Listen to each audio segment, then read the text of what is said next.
Hello दोस्तों, आज की इस वीडियो में बात करेंगे इंडस्ट्री में जो बड़ी बड़ी कन्वेयरें होती हैं उसके ऊपर बहुत सारे इमरजेंसी स्विच दिए हुए होते हैं। लेकिन दोस्तों बीच में कोई सा भी एक इमरजेंसी स्विच को आप प्रेस कर दो तो उसमें दोस्तों हमें पता नहीं चलता कि कौन सा इमरजेंसी स्विच लगा हुआ है। दोस्तों उसके लिए हमें सबके सब इमरजेंसी स्विच को चेक करना पड़ता है। लेकिन दोस्तों इस वीडियो में हम एक सर्किट बनाने वाले हैं कि अगर आप कोई सा भी एक इमरजेंसी स्विच को प्रेस करेंगे तो उसके साथ में लाइट जलेगी और अलार्म बजेगा। दोस्तों तो चलिए उस सर्किट को बनाने के लिए हमें कौन कौन सा मटेरियल चाहिए उसके बारे में जान लेते हैं। चलिए सबसे पहले मोटर के कॉन्टैक्टर से शुरू करते हैं। आप देख सकते हैं मोटर को ऑन ऑफ करने के लिए हमने एक कॉन्टैक्टर लिया है। उसके बाद 3 फेज सप्लाई को कनेक्ट करने के लिए एक 4 पोल का एमसीबी लिया है। उसके बाद फिर एक रेड पुश बटन लिया है जिसके साथ एनसी एलिमेंट लगा हुआ है, और फिर हमने एक ग्रीन पुश बटन लिया है जिसके साथ एनओ एलिमेंट लगा हुआ है। और फिर हमें एक इमरजेंसी स्विच चाहिए जिसके साथ 2 एनओ एलिमेंट हो और एक एनसी एलिमेंट हो। आप देख सकते हैं इसमें 2 एनसी है और 2 एनओ एलिमेंट लगा हुआ है, और एक इंडिकेटर चाहिए। आप अपने हिसाब से जितने इमरजेंसी लगाना है उतना इमरजेंसी आप लगा सकते हैं। फिलहाल के लिए मैं 3 इमरजेंसी स्विच लगा रहा हूँ और उसके साथ में 3 इंडिकेटर लगेंगे दोस्तों। और आप देख सकते हैं हमें एक उसके साथ में एक अलार्म लगाना पड़ेगा। तो आप देख सकते हैं ये हमारे को मटेरियल चाहिए। चलिए अब ये जान लेते हैं कि सर्किट को किस प्रकार से बनाएंगे।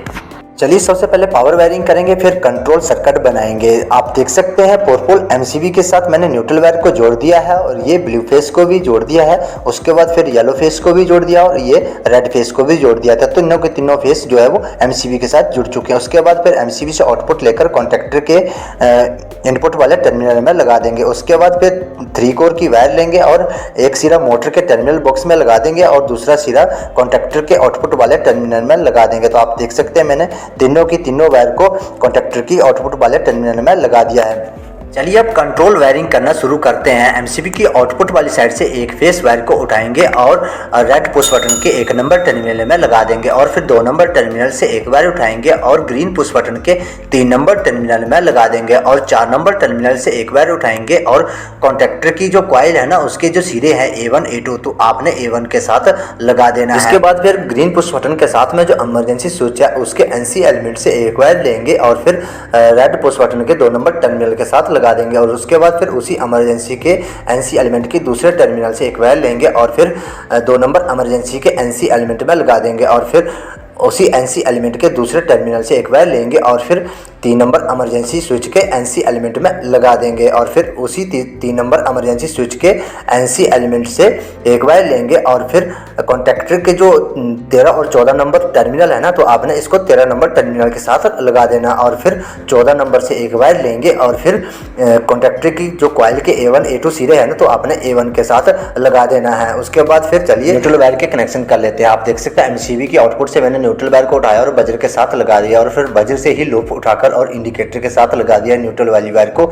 उसके बाद फिर इंडिकेटर से ही न्यूट्रल को उठाकर दूसरे इंडिकेटर के साथ लगा दिया है, और फिर दूसरे इंडिकेटर से न्यूट्रल वायर को उठाकर तीसरे इंडिकेटर के साथ लगा दिया है।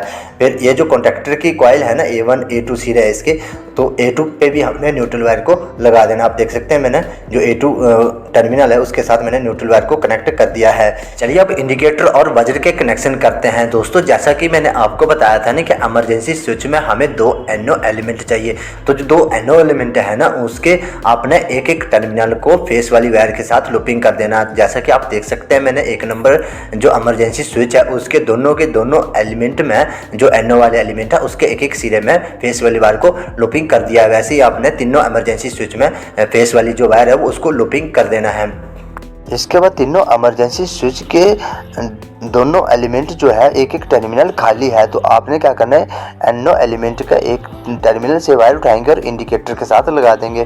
फिर वैसे ही आपने दूसरे इमरजेंसी स्विच के एनओ एलिमेंट से एक वायर उठाकर और इंडिकेटर के साथ लगा देनी है, और वैसे ही आपने तीसरे इमरजेंसी स्विच के एनओ एलिमेंट से एक वायर उठाकर और इंडिकेटर के साथ लगा देनी है। और फिर तीनों इमरजेंसी स्विच का जो एनओ एलिमेंट है एक एक टर्मिनल जो है वो खाली है, तो आपने क्या करना है कि एक इमरजेंसी स्विच से जो खाली एनओ एलिमेंट है वहाँ से वायर उठाकर और बजर के साथ लगा देनी है कुछ इस प्रकार से। उसके बाद फिर जो 2 नंबर का इमरजेंसी स्विच है ना उसका जो एनओ एलिमेंट का एक टर्मिनल खाली है वहाँ से आपने एक वायर उठाकर और बजर वाली जो वायर है उसके साथ लगा देनी है। उसके बाद फिर 30 नंबर का जो इमरजेंसी स्विच है उससे भी एक वायर उठाकर उसे बजर स्विच वाली वायर के साथ लगा देंगे कुछ इस प्रकार से।